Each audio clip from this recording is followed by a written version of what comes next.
Gigabyte GeForce, Gigabyte graphic card, AORUS GeForce RTX 4080, 16 GB master.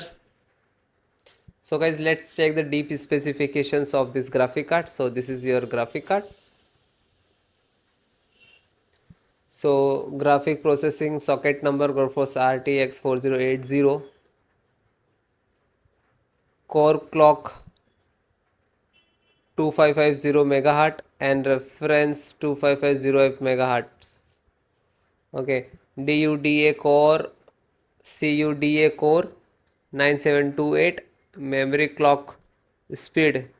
So you can see clock speed 22.4 GB per second, and memory size 16 GB, memory type of DDR GDDR6X, memory bus 256 bit, card bus PCIe 4.0, PCIe 4.0, digital max resolution. So this is display resolutions, and max 7680 into 4320.